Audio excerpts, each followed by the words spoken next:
नमस्कार, 7 star news channel के रूबरू प्रोग्राम में आपका पुनः स्वागत है। मैं आपका सुलभ श्रीवास्तव होस्ट।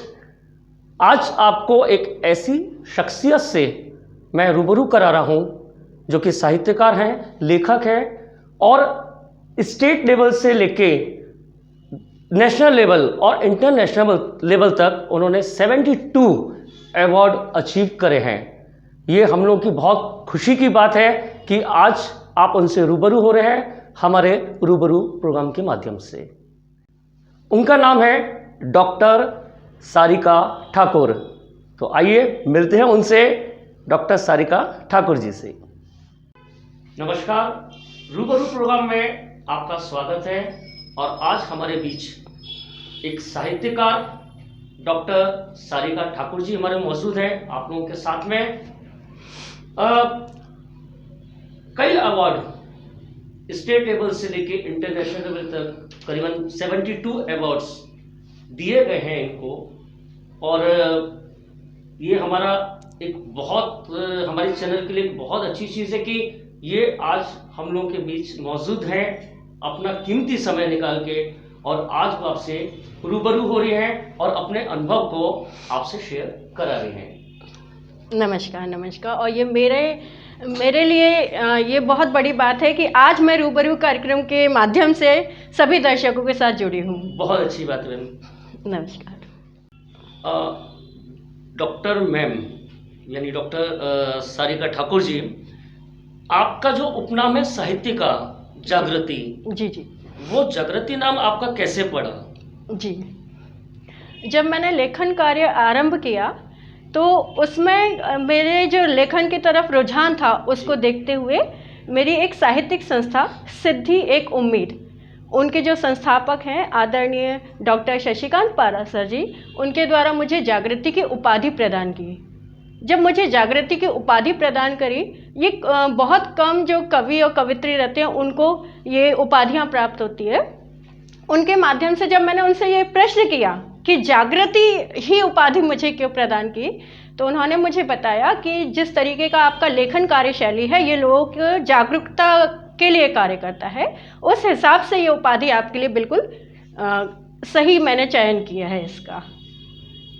मैम, आप मुझे एक बात ये बताएं कि मैंने अक्सर देखा है जो गज़लकार होते हैं, कहानीकार होते हैं, साहित्य के संबंधित जो व्यक्ति होते हैं जी, उनका एक उपनाम होता है। वो उपनाम क्यों जरूरी है?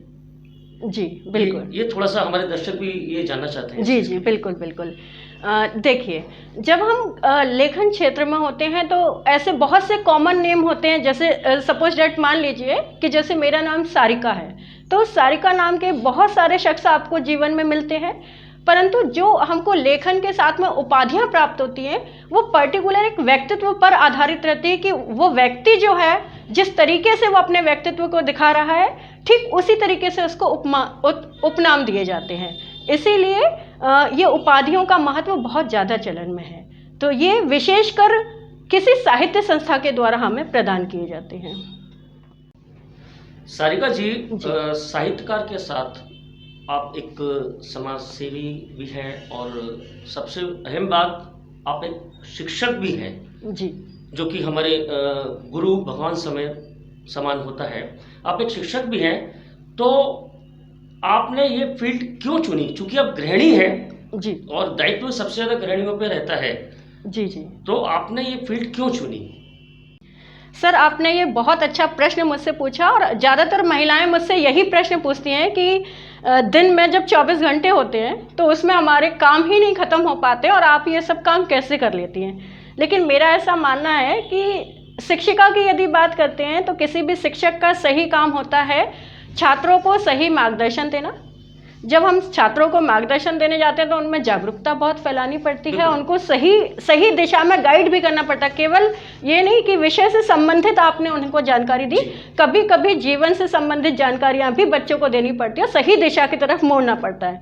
ठीक यही चीज़ हम देखते हैं समाज की तरफ। एक समाज सेवी जो होता है समाज के ऐसे तत्वों को सहायक के रूप में काम करता है कि वो समाज के साथ साथ उनको सही दिशा में लाने का कार्य भी करता है। ना केवल अगर समाज सेवी की यही भूमिका रही कि वो थोड़े से फल ले जाकर बांट दे, वस्त्र ले जाकर बांट दे या कॉपी किताब पेन बांट दे, तो मुझे लगता है कि वो समाज सेवी नहीं है। समाज सेवी का मतलब होता है कि जो सही रूप से समाज को सही दिशा की तरफ ले जाए और जागरूकता फैलाए।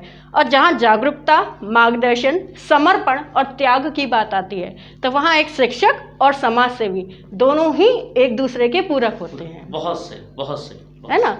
तो मेरा ये समय प्रबंधन कह लीजिए या समन्वय कह लीजिए, शिक्षिका के रूप में, समाज सेवी के रूप में और एक लेखिका के रूप में, क्योंकि जब तक हम अपने शब्दों के माध्यम से भावों को अभिव्यक्त नहीं करते तब तक हम एक शिक्षक नहीं कहला सकते और ना ही समाज सेवी कहला सकते हैं।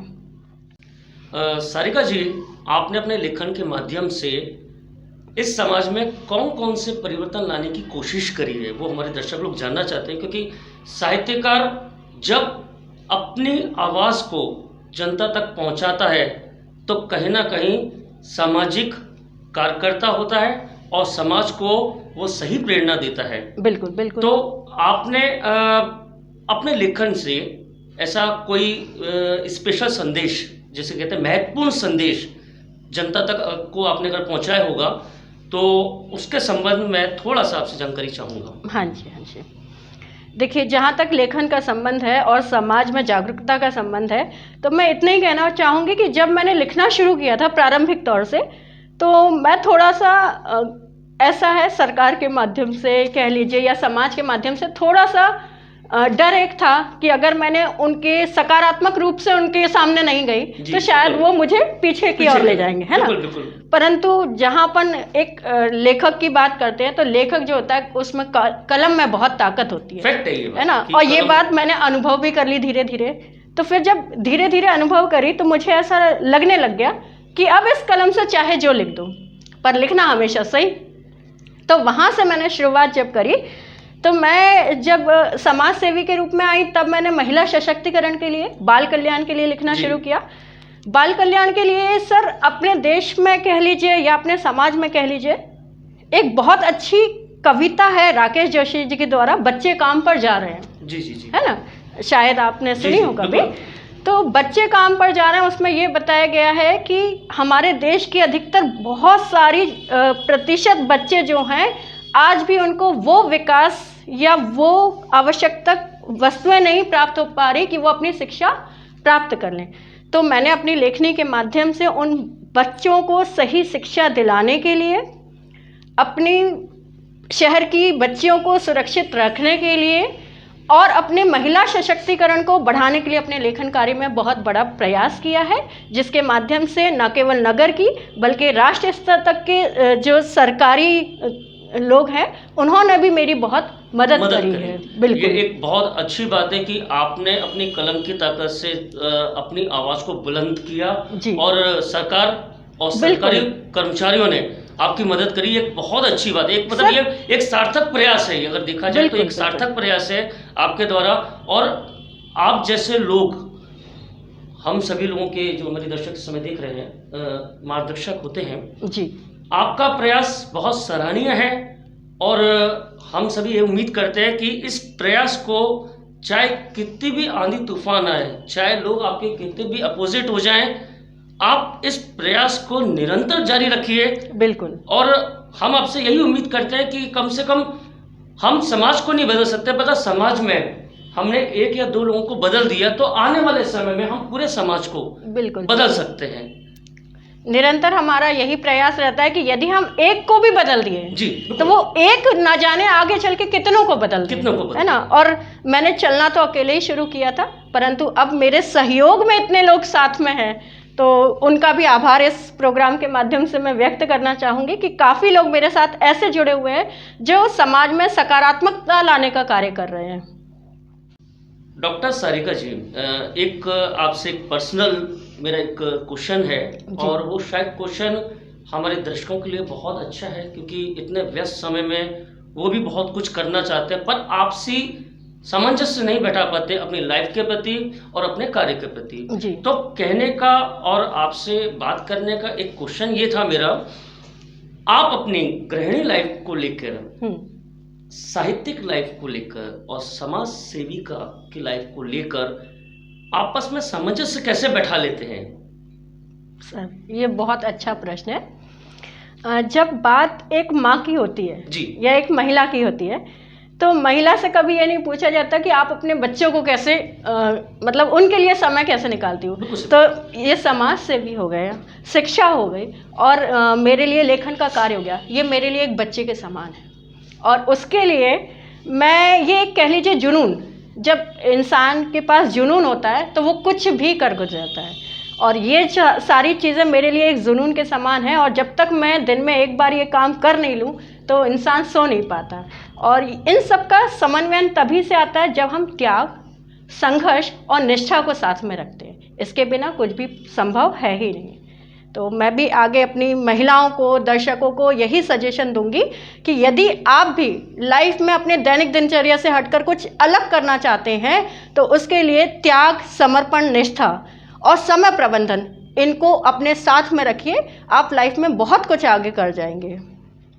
डॉक्टर सरिता ठाकुर जी, एक और सवाल मेरे जहन में है, और वो सवाल मैं हमारे जितने भी यहाँ गेस्ट आते हैं जो रूबरू प्रोग्राम से आप सभी से रूबरू होते हैं, उनसे मैं ज़रूर पूछता हूँ, क्योंकि वो सवाल बहुत अहम है, क्योंकि उनका जो अनुभव है ना, वही हम लोगों के लिए मार्गदर्शन बनता है, मार्गदर्शक बनते हैं वो लोग। जी जी। तो मेरा सवाल ये है, आपकी लाइफ का वो टर्निंग पॉइंट, या ये कहना उचित होगा, आपकी ज़िंदगी का वो लम्हा जिसे आप कभी नहीं भूल सकते हैं, वो लम्हा हम चाहते हैं कि उस अनुभव को आप हमारे दर्शकों के साथ शेयर करें।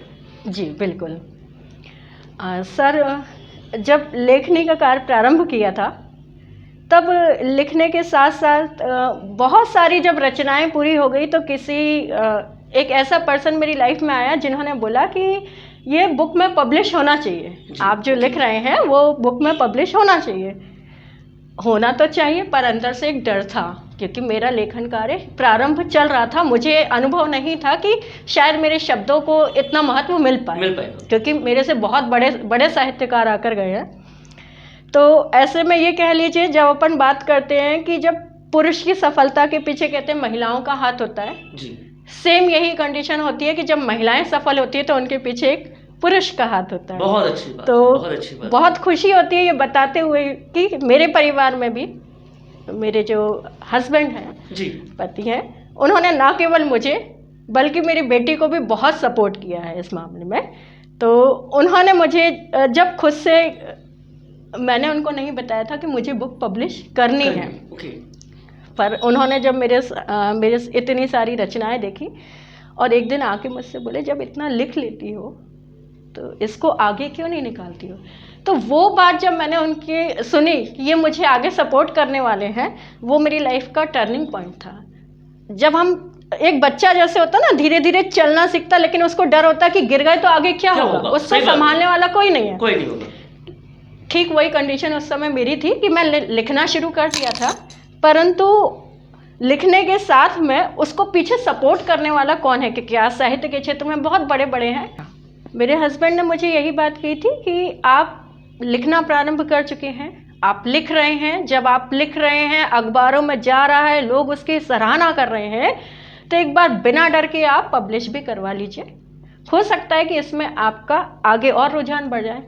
बस उनकी कही बात पर चल पड़ी और आज का सफ़र आपके सामने है। तो ये मेरी लाइफ का टर्निंग पॉइंट था, और ये बहुत ज़रूरी है कि जब कोई नया कलाकार हो, उभरता कलाकार हो, तो उसे सपोर्ट की बहुत ज़्यादा आवश्यकता होती है। बिल्कुल सही बात है। तो बस तो आप इस चीज़ के लिए, हमारे जो दर्शक इस समय देख रहे हैं, और मैं मानता हूँ उसमें बहुत सारे साहित्यकार भी हैं, या अभी लिखना उन्होंने शुरू किया है, या गज़लकार है जो अपनी अंदर फीलिंग्स को बाहर ला रहे हैं समाज के लिए, आप उनके लिए क्या बोलना चाहते हैं कि मतलब वो कैसे आगे बढ़ें, कैसे ग्रो करें?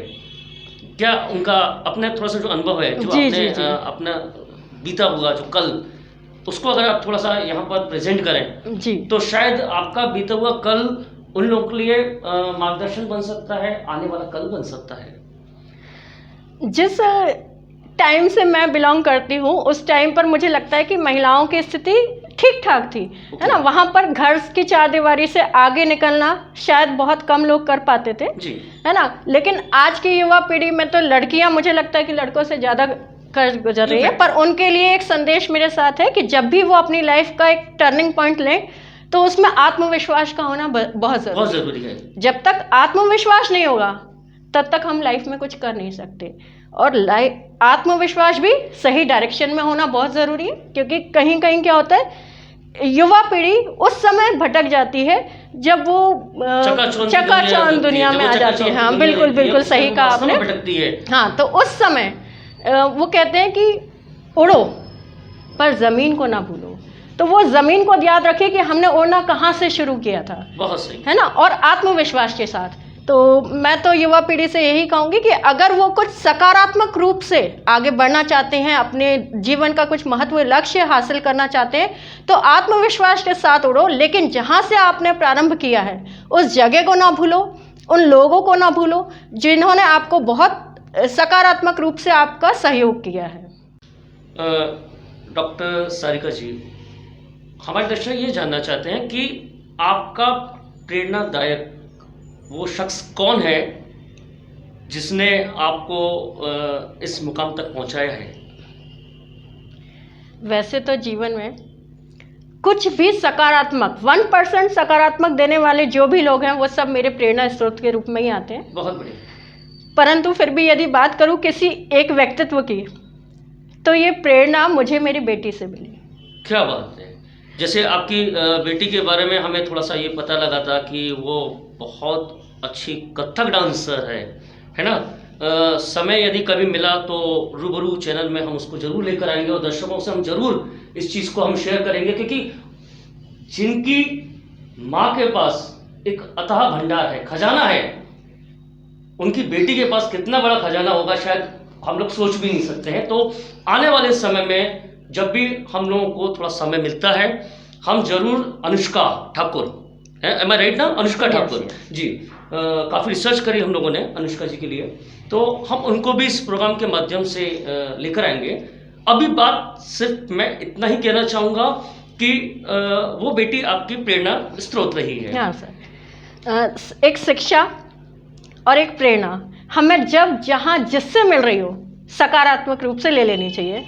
और ये जीवन का मोड़ मेरे जीवन में तब आया जब मैंने देखा कि मेरी 8 साल की बेटी टीवी चैनल के माध्यम से अपने नृत्य की प्रस्तुति दे रही है और उसे लोग सकारात्मक रूप से ले रहे हैं। बहुत बढ़िया, है ना।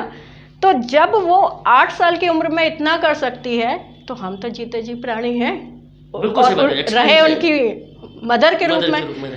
तब जीवन में एक आशा की उम्मीद होगी कि जब छोटा सा बच्चा एक ये काम कर सकता है तो हम आगे चल के क्यों नहीं कर सकते। तो वहाँ से मैंने अपने लेखन कार्य को निखारना शुरू किया और आज आप सबके सामने हूँ। बहुत सुंदर, बहुत ही सुंदर। डॉक्टर सारिका जी,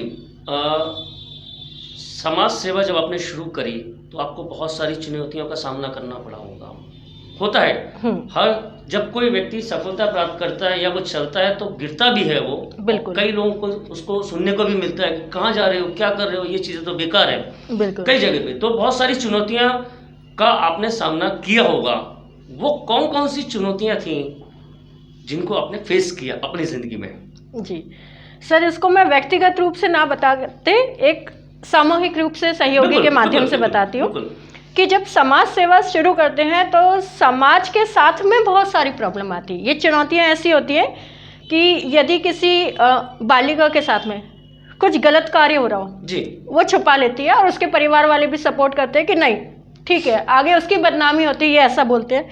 वहाँ पे हमको बहुत मुश्किल जाती है कि हम उस बालिका से कैसे प्रश्न पूछें, क्योंकि वहाँ अभिभावक उनके मना कर देते हैं। सही बात। परंतु यदि ना पूछें तो आज एक बालिका के साथ हुआ है, कल और अनेक होंगी, है ना। तो ऐसे में हम लोग को जागरूकता कार्यक्रम चलाते हैं। जागरूकता कार्यक्रम के तहत बालिकाओं को सेल्फ डिफेंस सिखाते हैं, उनको उनके सही राइट्स समझाते हैं और उनको कोशिश करते हैं कि उसमें आत्मविश्वास जगा सके, ताकि बच्चे बेहिचक होकर अपने पेरेंट्स, ना केवल पेरेंट्स को बल्कि अपने शिक्षक को भी सही रूप से घटना बता सकें। दूसरी चुनौती हमारे सामने ये आती है कि हम जब बात करते हैं जिस क्षेत्र में हम लोग रहते हैं वहाँ मेला ग्राउंड पास में पड़ता है। जी। यदि हम कैंसर पहाड़ी की बात करें तो झुग्गी झोपड़ी में जो बच्चे रहते हैं जी जी उनको सर आज की डेट में शिक्षा का महत्व नहीं पता। महत्व को छोड़िए, उनके पास शिक्षा के लिए रुझान नहीं है। उनको शिक्षित करने के लिए हमको कई बार ऐसे सामान ले जाने पड़ते हैं, सूखे खाद्य पदार्थ, कि बच्चे उनके लालच में आकर हमारे पास बैठे और वो 3 घंटे के सफ़र में हम उनको कुछ इतना सिखा सकें कि वो उनकी लाइफ में काम आ सके। तो क्या आपको ऐसा लगता है कि हमारा जो सरकारी तंत्र है जी। वो बेहद कमज़ोर है इस मैटर पे, इस मामले में? नहीं, ऐसा कहना उचित नहीं होगा। सरकार अपने माध्यम से पूर्ण प्रयास कर रही है, लेकिन एक जिम्मेदार नागरिक होने के नाते हमारा भी प्रयास होता है कि हम अपने कम से कम अपने क्षेत्र के लोगों में ऐसा रुझान देखें, ऐसे बच्चों को देखें जो आज बच्चे सड़क पर नंगे पैर घूम रहे हैं। जी। मैं नहीं कहना चाहूँगी कि समाज सेवी होने के नाते उसको चप्पल दे दी जाए। जी बिल्कुल नहीं। हमारा काम होता है कि अगर एक बच्चा नंगे पैर घूम रहा है तो सबसे पहले उसको इस लायक बनाया जाए कि वो अगली बार जब भी दिखे तो वो चप्पल में दिखे। बहुत बढ़िया, है ना? बहुत बढ़िया। तो प्रारंभिक तौर पर या थोड़ी सी मदद करने से हमारा महत्व नहीं होता है। हमारा महत्व होता है किसी की ज़िंदगी को संवारना। और सीधी सी बात है, एक शिक्षक के रूप में भी, एक समाज सेविका के रूप में भी, ना केवल समाज, मैं इन ऐसे छोटे बच्चों के लिए बहुत प्रयासरत हूँ और काफ़ी आगे तक। यदि आपने मेरे बारे में बहुत जानकारी ली है तो मैं आपको बताना चाहूँगी कि राष्ट्रीय स्तर पर एजुकेशन लेवल पर जाकर हमने ऐसे ऐसे बच्चों की हैंडराइटिंग तक सुधारने का कार्य किया है जिसको सरकार के द्वारा प्रोत्साहित किया गया है। बहुत बढ़िया, है ना? ये बहुत तो लाइफ का बहुत अच्छा मोमेंट है ये। जी जी जी। और जब ऐसे बच्चों पर मुस्कान दिखते हैं कि जब वो अपना नाम लिखना सीख जाता है, जो बच्चा पढ़ने में रुझान नहीं था जिसका, आज वो बिना अक्षर के अपना नाम जब लिखना सीख जाता है तो वो धीरे से आके ये कहता है, मुझे आपके नाम के अक्षर सिखा दीजिए। इससे अच्छा पल आपके जीवन में कभी नहीं हो सकता। बहुत अच्छा। तो मेरा एक जो सवाल था वो ये था कि आपने किन किन चुनौतियों का सामना किया? जी। मेरा सवाल जो कहने का तात्पर्य था वो ये था कि चुनौतियाँ कौन कौन सी आपको फेस करने को मिली, वो अनुभव थोड़ा सा हमारे दर्शक जानना चाहते हैं उस चीज़ के लिए। कभी कभी क्या होता है, समाज सेवा सरकार में, जब सरकार के साथ में मिलकर समाज सेवा करते हैं तो वो हमारी एक वैतनिक स्थिति में आ जाता है। परंतु जिस संस्था के साथ में मैं मिलकर काम कर रही हूँ उन्होंने कभी भी सरकार से इस कार्य के लिए कुछ भी वेतन नहीं लिया। और जब हम वेतन ना लेते हुए सरकार से भी अच्छा कार्य करते हैं वो चुनौती आ जाती है। वो चुनौती आती है ना, क्योंकि सरकारी तंत्र के कुछ नियम हैं जिनको स्पेशलिस्ट लोग डिजाइन करते हैं। वो एक पर्टिकुलर सिटी को लेके या गांव को लेके नहीं करते। जी बिल्कुल। वो पूरे संपूर्ण भारत को लेके, संपूर्ण विश्व को लेके वो उस लॉ को बनाते हैं और कई नियम इनके आते हैं। तो बहुत से ऐसी एनजीओस होती हैं जिनके नियम और सरकार के नियम वो दोनों आपस में टकराते हैं। बिल्कुल। जबकि देखा जाए तो गलत कोई भी नहीं है, ना सरकार है और ना ही एनजीओस है। बिल्कुल बिल्कुल, है ना? तो हम ये नहीं कह सकते कि सरकारी तंत्र कमजोर है। नहीं नहीं, बिल्कुल नहीं, बिल्कुल नहीं। सरकार अपनी तरफ से हर कार्य कर रही है, लेकिन कभी कभी हम जब सरकारी गद्दी पर बैठे या विराजमान हो तो हम अपने साथ वाले सहयोगी से कहेंगे कि विभिन्न क्षेत्र में जाकर देखिए कि सही काम चल रहा है कि नहीं चल रहा है। सरकार में 10% लोग होंगे जो अपनी ड्यूटी ईमानदारी से नहीं निभा रहे, जो धरातल पे उतर के आते हैं, इसी रूम से धरातल पे आते हैं और सर्वे करके वो सारी चीजें देखते हैं कि सरकार की जो मंशा है, जो सरकार ने, हमारे आदरणीय नेता जनों ने जो इस चीज को डेवलप किया है वो वहां तक पहुंच रहा है कि नहीं पहुंच रहा। बिल्कुल बिल्कुल, है ना? ये सब चीजें, ये जब सही रूप से होने लगता है तो मुझे लगता नहीं कि चुनौतियां कम हो जाती हैं। हाँ हाँ बिल्कुल बिल्कुल। अदरवाइज चुनौतियां बहुत ज्यादा बढ़ जाती हैं, हर फील्ड के लिए चुनौती आ जाती है। तो ये थोड़ा चुनौती का काम यहाँ लगता है, लेकिन आगे हमारे सहयोगी लोग हैं जो इसको सहयोग की भावना से पूर्ण करने का काम करते हैं। डॉक्टर सरिका मैम, जैसा कि पूर्व में विदित है कि आपको 72 नेशनल, इंटरनेशनल, इंक्लूडिंग स्टेट, जी, आपको अवार्ड मिल रहा है। 72 अवार्ड्स को यदि मैं जनता से रूबरू कराऊंगा तो शायद बहुत समय आपका भी, मेरी दर्शकों का भी, हम सभी का समय बेच जाएगा।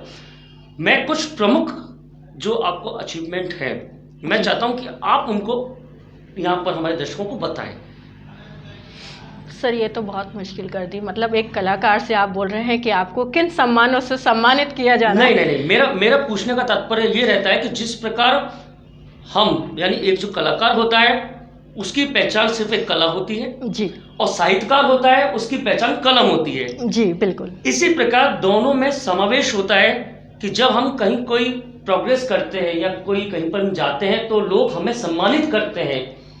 हालांकि सम्मान का कोई ये बिल्कुल अथाह भंडार है, कोई निशब्द हूँ मैं, मेरे पास कोई शब्द नहीं है कि सम्मान की फीलिंग्स हम लोग कैसे लाएंगे। लेकिन फिर भी मैं ये चाहता हूँ कि थोड़ा सा जो प्रमुख सम्मान आपको जो प्राप्त हुए नेशनल इंटरनेशनल, वो हमारे जनता से रूबरू उसको आप कराएं। एक कलाकार का प्रोत्साहन उसका सम्मान ही होता है। जब उससे अपनी कलम के माध्यम से सम्मान मिलने लग जाए तो वो और ज़्यादा प्रोत्साहित होकर अपने कार्य को करने के लिए प्रेरित रहता है।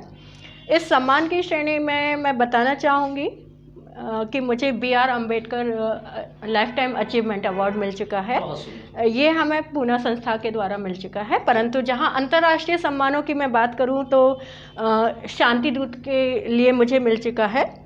और अगर हम मलेशिया में लास्ट टाइम जो आपको शांति दूत का जो पुरस्कार दिया गया है, जी मलेशिया से मुझे ये पुरस्कार मिला हुआ है।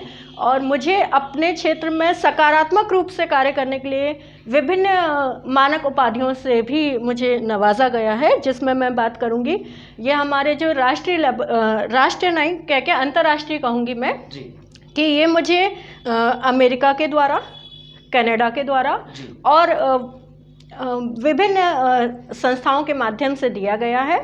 और यदि मैं बात करूं हमारे राष्ट्रीय स्तर पर, तो राष्ट्रीय स्तर पर मुझे अभी हाल ही में संपर्क क्रांति परिवार के द्वारा शिरोमणि अवार्ड से विभूषित किया गया। ये मुझे अपने कला के क्षेत्र में, हिंदी संवर्धन के क्षेत्र में मिला है। और ये अटल सम्मान जो अभी हमारी हाल ही में अटल बिहारी वाजपेयी जी के प्रधानमंत्री जी, वो खुद एक बहुत अच्छे साहित्यकार थे, कवि भी रहे हैं वो, और प्रधानमंत्री तो रहे ही रहे हैं। जी और उनके भावों का जो अभिव्यक्त था, जी बिल्कुल बहुत मार्मिक था और दिल को छूने वाला रहा है। उनके हर शब्द, मैं मानता हूँ कि हिंदुस्तान तो क्या पूरा विश्व उनके हर शब्दों का लोहा लेता था। मैं इस चीज को मानता हूँ। यदि हम बात करें उनकी कर्मभूमि की, तो उनकी कर्मभूमि लखनऊ से ही मुझे इस अवार्ड से नवाजा गया। और ये मेरे लिए सौभाग्य की बात है बहुत बड़ी कि उनके नाम से मुझे काव्य के क्षेत्र में इस संवर्धन कार्य के लिए मुझे ये अवार्ड अभी प्राप्त हुआ है हाल ही में, है ना। और बहुत सारे अवार्ड ऐसे हैं जिनको मैं गिनवाना उचित नहीं समझती हूँ। अच्छा मैडम, एक अवार्ड आपके उसमें था जो मैंने केस स्टडी वगैरह किया, हम लोगों ने रिसर्च किया। जी कितने भी गेस्ट हमारे आते हैं,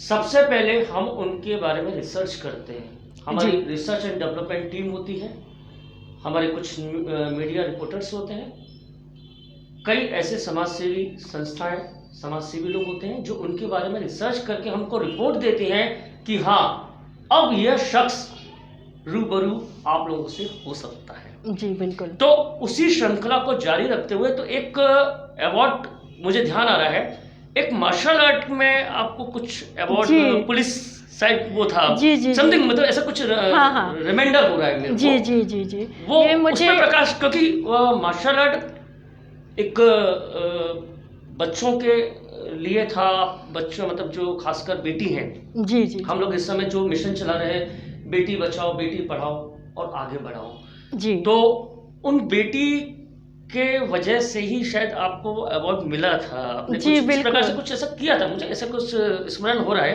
कि आपने कुछ ऐसा कोई प्रोग्राम किया था कि जब आपको मार्शल आर्ट के थ्रू पुलिस विभाग से शायद कुछ मिला। तो मुझे उस पर प्रकाश थोड़ा सा डालना चाहूँगा। बिल्कुल मुझे ये अवार्ड तब प्राप्त हुआ था जब, जैसे कि मैंने अभी हाल ही में आपको बताया कि बालिकाओं को हम लोग जागरूकता प्रोग्राम करते हैं। तो ये जागरूकता प्रोग्राम के अंतर्गत चलते हुए हमने इनको मार्शल आर्ट, सेल्फ डिफेंस, ये ना केवल हमने एक इसके लिए एक्सपर्ट टीम रखी हुई थी चीन के पुलिस मंत्रालय से जाकर बहुत मुझे बहुत ये बड़ी बात होती है ये कि चीन के पुलिस मंत्रालय से ये जी जी चीजें आपको तो उन्होंने जब मुझे इस के लिए बोला कि आप इतना अच्छा प्रयास बालिकाओं को लेकर कर रही हैं और जी। आज बालिकाओं की स्थिति को सुधारने का कार्य जी। कर रहे हैं, तो एक पीछे बैक सपोर्ट होता है कि अब ये अवार्ड मिल गया है तो इसके आगे वो संभाल लेंगे जो वो कुछ संभाल होता है। बिल्कुल। तो उनके द्वारा मुझे इस अवार्ड से नवाजा गया, उन्होंने मुझे ये अवार्ड सम्मानित किया और ना केवल वो एक अवार्ड,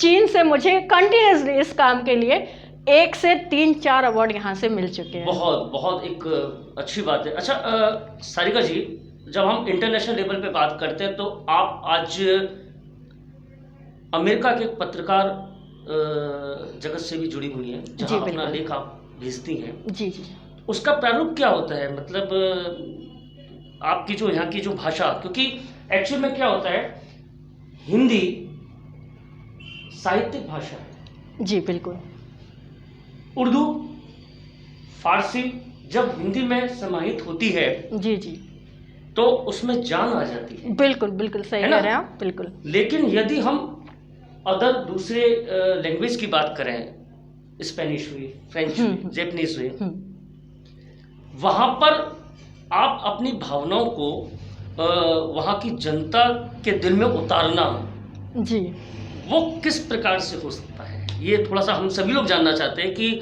आपकी जो फीलिंग्स है वो वहाँ की जनता तक कैसे पहुँचती है, क्योंकि वहाँ पर जो शब्द होते हैं वो हिंदी से ट्रांसलेट इंग्लिश में होते हैं। जी बिल्कुल बिल्कुल बिल्कुल हिंदी से ट्रांसलेट इंग्लिश में होते हैं, तो वो जो अल्फाज जो दिल में उतरने हैं, क्या वो अल्फाज सेम वहाँ के अंतर्राष्ट्रीय स्तर पे जो अमेरिका के सिटीजन लोग हैं वो उसको महसूस कर पाते हैं उस लेवल पे? बिल्कुल बिल्कुल आदरणीय जी, अगर बात करें ना केवल कनाडा की जी, हम अगर बात करें फ्रांस की, अमेरिका की, कनाडा की, तो निरंतर वहाँ के अखबारों में मेरे आलेख आज की डेट तक आते रहे हैं। उसका एक रीज़न ये भी है कि जब लेखन कार्य शुरू किया था और समाचार पत्रों में आलेख जाते रहे, तब ये आलेखों को जब हम लोग अपने सोशल साइट पर पोस्ट करते हैं तो मेरे बहुत सारे फ्रेंड्स जो हैं वो अदर कंट्रीज़ में जब रहते हैं तो उन्होंने कहा कि ये लेखन कार्य जो है हिंदी के संवर्धन में है, और मुझे ये बताते हुए बहुत खुशी होती है कि हिंदी एक ऐसी भाषा है जो अपने भावों को व्यक्त करने के लिए बहुत सशक्त है। बिल्कुल सही बात है ना? बिल्कुल सही बात। तो ये ना केवल भारत में बल्कि हमारे भारत के निवासी जो अब अदर कंट्रीज में जाकर किसी कारणवश रहने लग गए हैं, उनका दिल तो फिर भी हिंदुस्तानी है। बिल्कुल सही बात है, तो बहुत सही चीज जी आपने तो बताई। उनका ये कहना होता है कि हिंदी के संवर्धन के लिए आप जितना भी कर सकती हैं, हम आपके साथ सहयोगी हैं, और केवल उनके सहयोगी भाव से ही आज कनाडा, फ्रांस, अमेरिका जैसे समाचार पत्रों में आलेख आ रहे हैं। बहुत बहुत सुंदर, एक बहुत सुंदर बात है कि हमारे ग्वालियर से जुड़ी हुई आदरणीय डॉक्टर सारिका ठाकुर जी, जिनकी आवाज़ मध्य प्रदेश ही नहीं, भारत ही नहीं, विश्व के प्रमुख देश वो उनकी आवाज़ को, उनकी बात को, उनके जज्बात को, उनके लेखन को समझ रहा है, ये एक भारतीय होने का बहुत बड़ा गर्व होता है इस चीज़ के लिए। डॉक्टर सारिका ठाकुर जी, आपसे हमारे दर्शक ये जानना चाहते हैं कि आप यहाँ इस प्रोग्राम में रूबरू हुए उनसे, आप उनको थोड़ा सा मार्गदर्शन दें, और एक सबसे बड़ी चीज़ कि आप हमारे दर्शकों को क्या कहना चाहते हैं? जी देखिए, मार्गदर्शन देने वाली बात तो मेरी अभी इतना अनुभव नहीं हुआ कि मैं मार्गदर्शन दे सकूं, लेकिन हाँ अपने अनुभव से कुछ शब्द कहना चाहूँगी जी, कि लाइफ के अनुभवों से सीखना शुरू करें, बहुत सुंदर शब्द, और ना केवल अपने लिए बल्कि दूसरों के लिए भी जीना सीखें। जब हम दूसरों के लिए जीते हैं तब हमारे अंदर एक व्यक्तित्व का विकास होता है जो आगे चल के हमारे जीवन को सफलता के मूल मंत्र तक लेकर जाता है। इसीलिए मैं केवल अपने संदेश के माध्यम से यही कहना चाहूँगी कि जो भी कुछ करें ईमानदारी से करें, और अपने जीवन का कुछ पल जो होते हैं या कह लीजिए कुछ समय जो होता है वो समाज के लिए ज़रूर रखिए। यहाँ मौजूद हमारे दर्शकजन, हमारे क्रू मेंबर्स, आदरणीय श्री वसीम जी, जो कि हमारे कभी फ्रंट पे नहीं आते और गलतियों को बताते हैं, रूबरू प्रोग्राम में जो गलतियां होती है उनको बताते हैं, उनकी तरफ से, हमारे पूरे स्टाफ की तरफ से आपने जो समय निकाला वो एक निशब्द हूं मैं, मेरे पास वो शब्द नहीं है कि मैं किस प्रकार से आपका आभार व्यक्त करूं, हमारा चैनल किस प्रकार से आपका आभार व्यक्त करे। लेकिन बहुत अच्छा लगा मैम कि आपने अपना इतना कीमती समय हम लोगों के लिए निकाला है। उसके लिए 7 स्टार न्यूज़ रूबरू प्रोग्राम, हमारे क्रू मेंबर्स आदरणीय वसीम खान जी, प्रिया मैम और स्वयं मैं सुलभ श्रीवास्तव, आपका बहुत बहुत धन्यवाद, हार्दिक अभिनंदन, वंदन। आप कुछ कहना चाहते हैं तो बताएं। जी जी, आदरणीय सुलभ जी, मैं अपने आप को सौभाग्यशाली समझती हूँ कि मुझे रूबरू प्रोग्राम में आकर, ये प्रोग्राम के माध्यम से मैं अपने सभी दर्शकों को बता दूं कि ये जो प्रोग्राम है एक समाज में जागरूकता का काम कर रहा है। ये मेरा सबसे, ये कह लीजिए सबसे फेवरेट विषय है, जागरूकता फैलाना।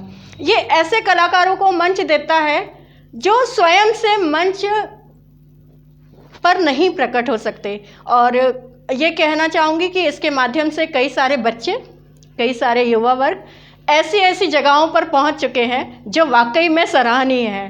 तो इस कार्यक्रम के माध्यम से मैं आप सबका भी आभार व्यक्त करती हूँ कि आपने मुझे अपने कार्यक्रम में शामिल किया और मुझे इसका हिस्सा बनाया। धन्यवाद।